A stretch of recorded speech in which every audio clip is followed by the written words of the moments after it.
Esse é o Distrito Federal. De acordo com a PNAD, o Distrito Federal é a unidade federativa com a maior renda per capita no país.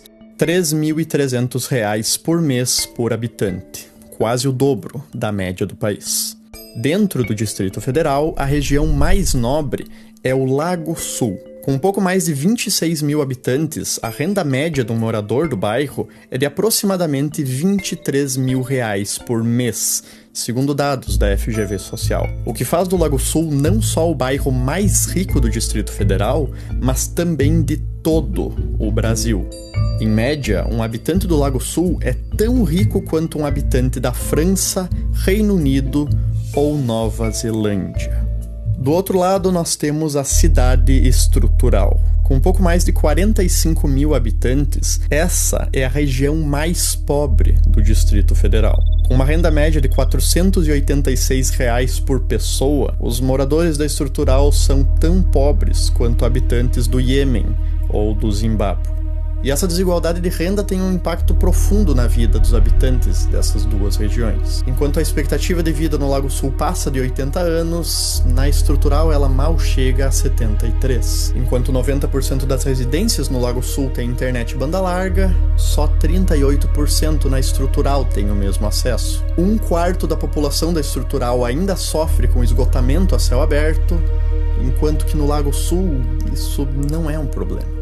Mas por mais absurda que essa desigualdade possa parecer, tem um bairro ainda mais rico no Brasil, chamado Juizlândia.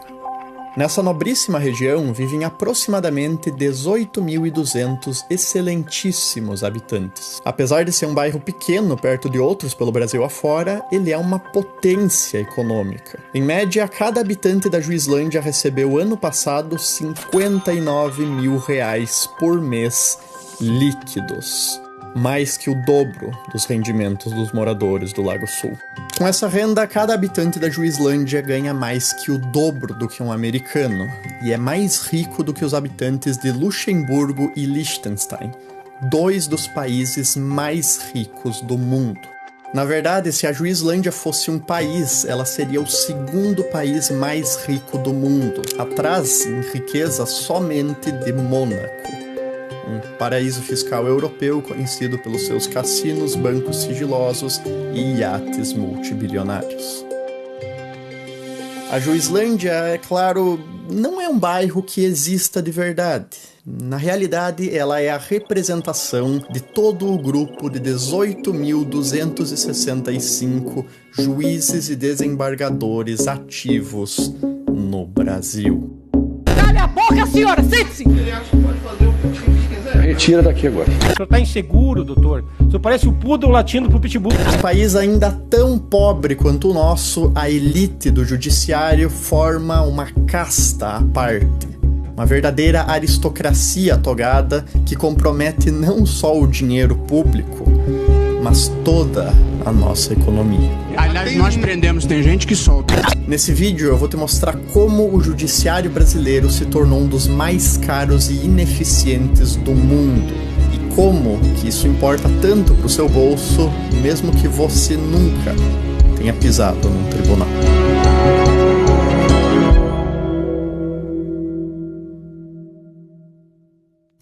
No dia 25 de fevereiro de 2024, o presidente do Supremo Tribunal Federal, Luiz Roberto Barroso, publicou uma coluna na Folha de São Paulo intitulada "Quanto vale o Judiciário?". A opinião do ministro é deixada bem clara já no subtítulo: inestimável.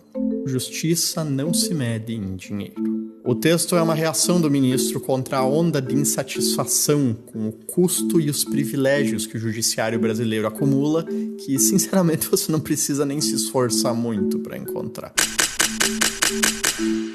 Realmente, o termo servidor público começa a parar de fazer sentido a partir do momento em que, num país tão pobre e desigual quanto o nosso, o orçamento de comida para os nossos servidores inclua 1,1 milhão de reais em medalhões de lagosta e vinho. E o fato de que o STF literalmente custa mais por ano do que a família real britânica. O STF, entretanto, apesar de ser a instância mais alta do judiciário brasileiro, acredite ou não, a menor parte do problema orçamentário. Sim, a menor parte, já que os salários dos ministros tendem a respeitar o teto constitucional de R$ 46.366, o que já é um valor extremamente generoso em um país onde o trabalhador médio ganha menos de R$ 3.400 por mês. Barroso, Toffoli e Moraes, que recebem esses salários, são nomes que você provavelmente já ouviu. Agora, Glauco Antônio...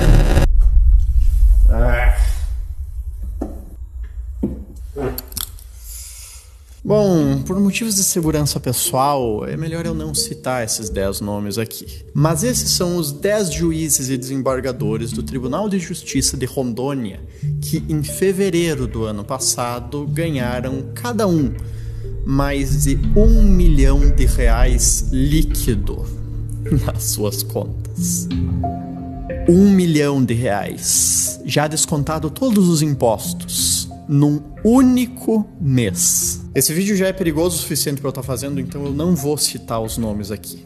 Mas essa informação é pública e está disponível na matéria do Estadão, que eu vou estar linkando aqui embaixo, e também no site do Portal da Transparência do Tribunal de Justiça de Rondônia. Quando questionado pela imprensa, o tribunal alegou que os pagamentos efetuados, identificados pela rubrica Vantagens Eventuais, se referem ao adicional por tempo de serviço, indenização de férias e outros direitos que estavam acumulados, os quais foram devidamente autorizados pelo Conselho Nacional de Justiça.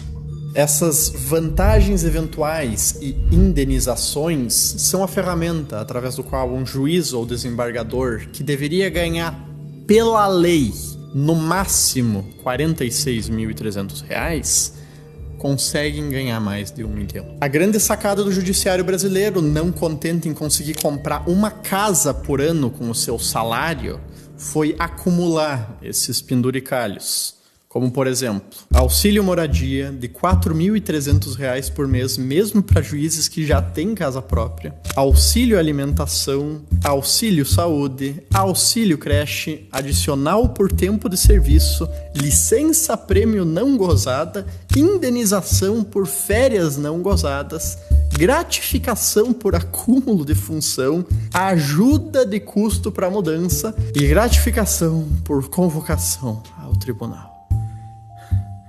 Eu perdi até o fôlego aqui. E sabe a melhor parte?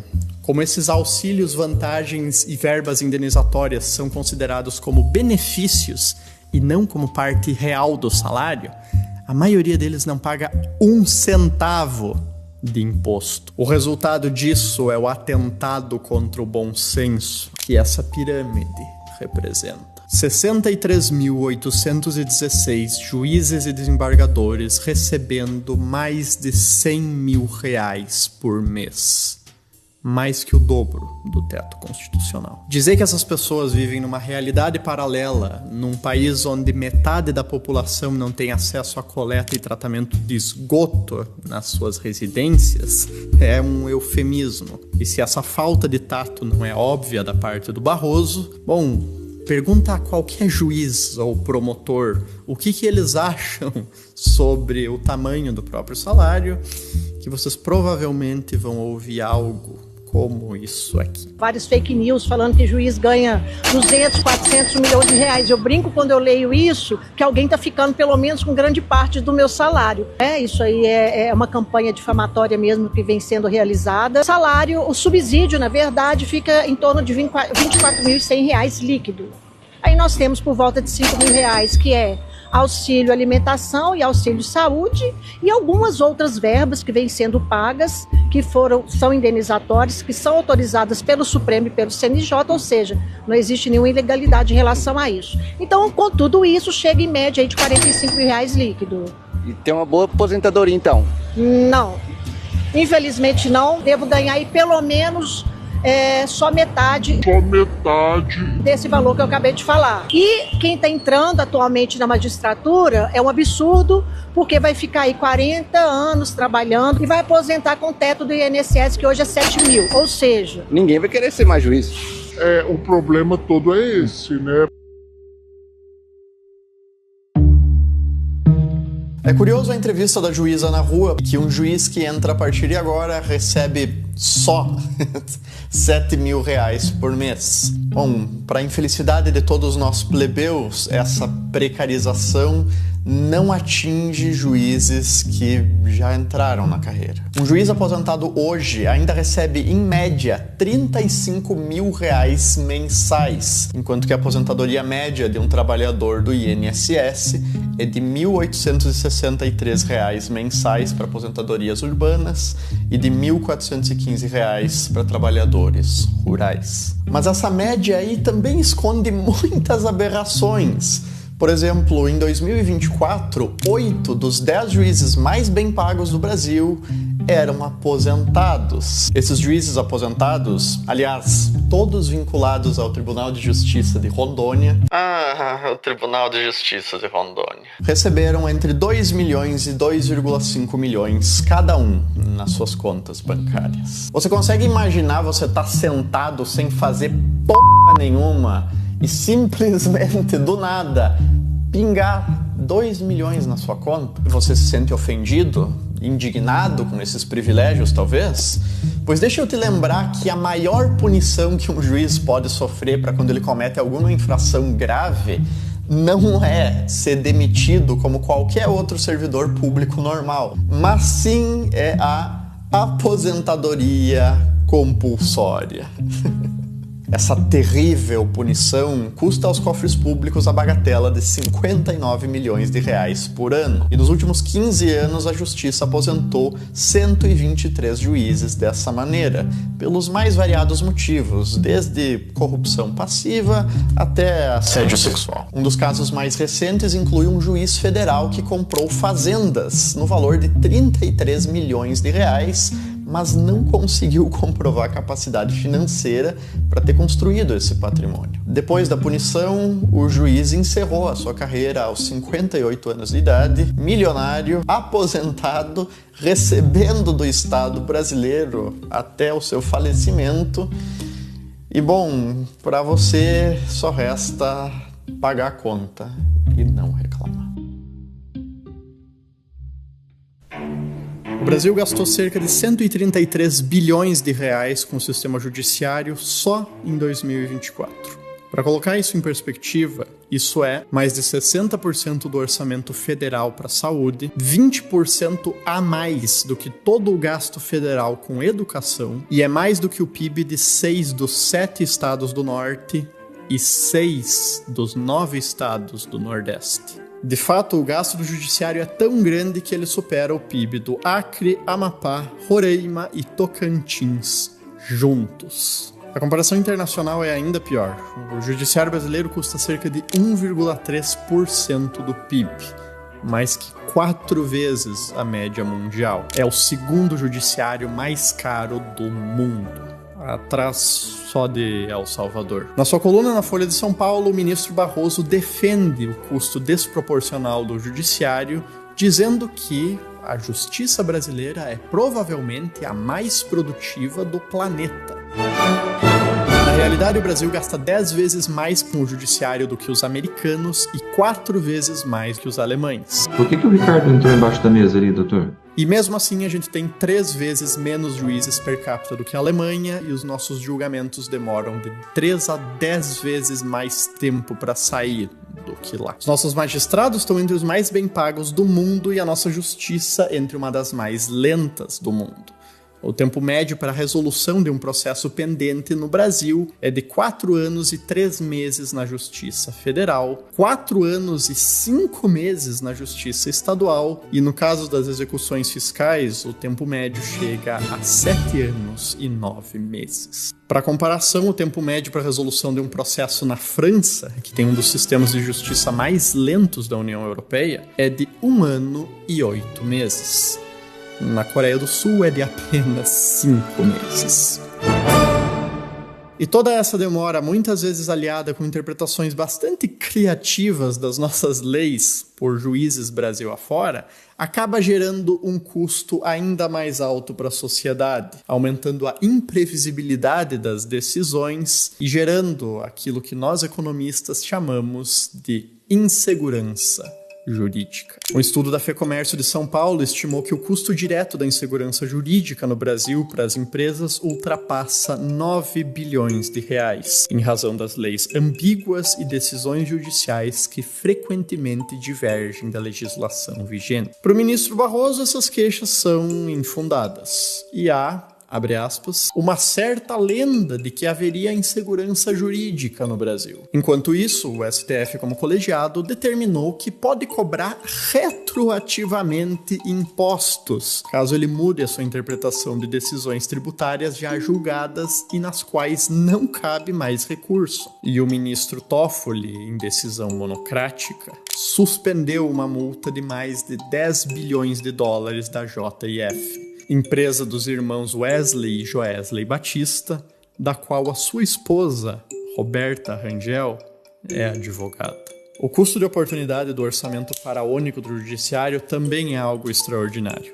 Se a gente cortasse metade do orçamento deles, ou 66,5 bilhões de reais, a gente ainda assim teria o segundo judiciário mais caro do planeta, mas com o dinheiro que sobrou, daria para construir aproximadamente 6.650 escolas de ensino fundamental e médio de tempo integral, garantindo a cobertura de mais de 1,15 milhões de alunos. Equipar cerca de 1.100 hospitais de médio porte para operações de média e alta complexidade e asfaltar mais de 40 mil quilômetros de rodovias. Só que esses gastos, por serem focados na base e em investimentos em infraestrutura, beneficiariam justamente as pessoas mais carentes da sociedade brasileira, já que os super salários do judiciário fazem exatamente o contrário. Se a classe de funcionários públicos como um todo já contribui para piorar a desigualdade brasileira, no mesmo nível em que o Bolsa Família melhora ela,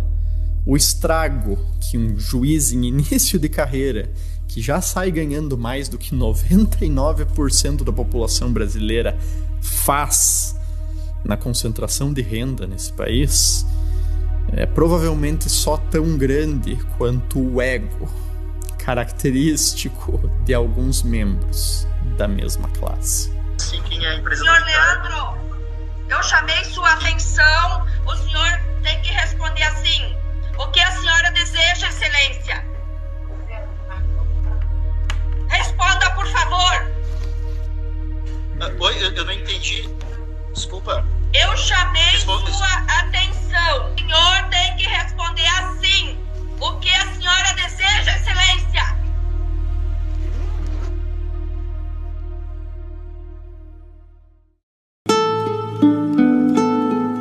Sabe, quando eu solto esses vídeos, é bem comum que, apesar das pessoas gostarem, elas comentem: "Ah, André, mas tu só reclama e não dá solução nenhuma." E a verdade é que sempre tem algo que poderia ser feito. Pode ser aprovar uma limitação ou o fim dos penduricalhos, com uma interpretação mais rigorosa sobre o teto constitucional dos juízes. A lei orgânica da magistratura poderia ser reformada, poderia ser exigido mais transparência dos tribunais na divulgação dos benefícios que os magistrados recebem, a remuneração poderia ser vinculada à produtividade dos magistrados, poderia se propor o fim da aposentadoria compulsória como punição e poderia ser feita uma reforma da previdência específica de juízes, promotores e desembargadores para equiparar eles mais com o resto da população. O problema é que, talvez mais do que qualquer outra coisa que eu já tenha falado aqui nesse canal, indústria, carros, zona franca, reformar o judiciário é absurdamente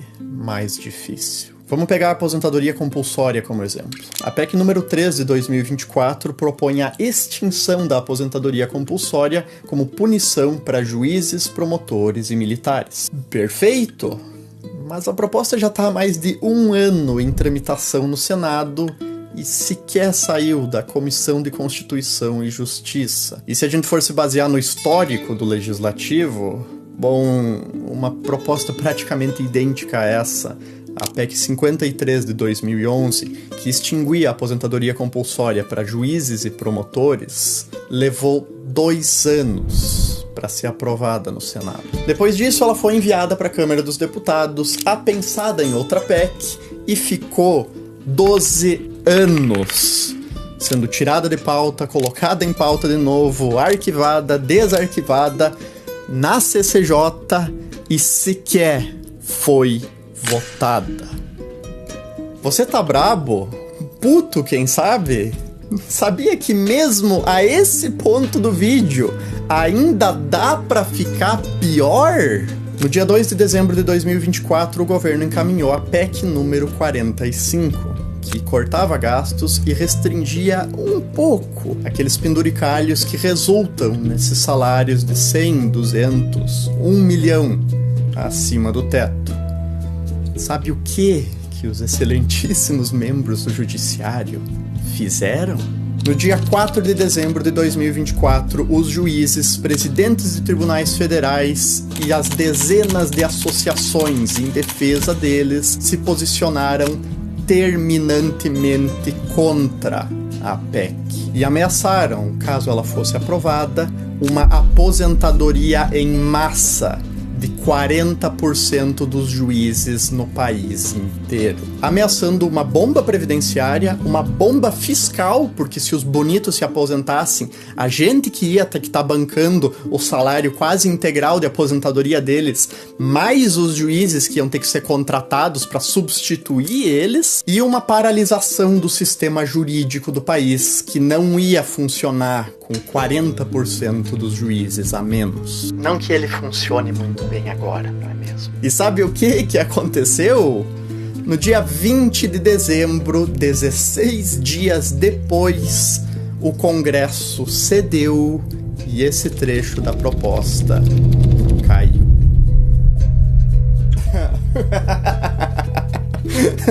A esse ponto eu não sei mais o que falar pra vocês, sinceramente. Tinha mais uns trechos aqui no roteiro sobre como que é o judiciário que define os próprios salários e como que a gente depende da boa vontade deles pra cortar os próprios benefícios, ou sobre como metade do Congresso tem o rabo preso com o judiciário e por isso que essas propostas de corte quase nunca têm chance de passar. Mas eu acho que a esse ponto vocês já entenderam, não é mesmo? Dizer que isso aqui é injusto é óbvio, ao mesmo tempo em que é irônico, tendo esses disparates partido do poder que deveria representar a justiça. Então talvez seja melhor chamar por aquilo que realmente é, uma vergonha. Mas bom, mesmo isso, mal dá pra se dizer sem arrumar problema. Ministro Lewandowski, o Supremo é uma vergonha, viu? Eu tenho vergonha de ser brasileiro quando eu vejo vocês. Você quer ser preso? Eu não posso me expressar? Chama a Polícia Federal, então. Chama a Polícia Federal, então. Chama a Polícia Federal. Chama a Polícia Federal. Chama. Porque eu falei que o Supremo é uma vergonha.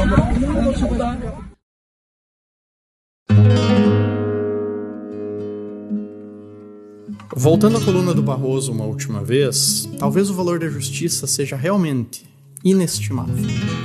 Mas a partir do momento em que se usa do ideal da justiça para enriquecer e solidificar privilégios ao custo de uma população que nem nos seus sonhos mais selvagens sequer sonharia em ganhar 10% do que alguns de vocês ganham em um mês, será que o judiciário está realmente sendo justo, ministro Barroso?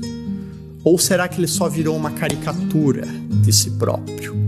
Mais uma máquina de produzir desigualdades, pervertendo a própria lei que deveria defender, com interpretações criativas para acumular vantagens eventuais. E se esse vídeo chegar em algum juiz, o senhor ou a senhora podem ficar à vontade para ficar com raiva e me esculachar.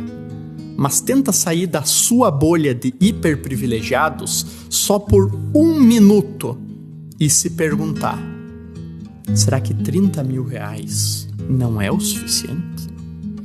46 mil reais não é o suficiente?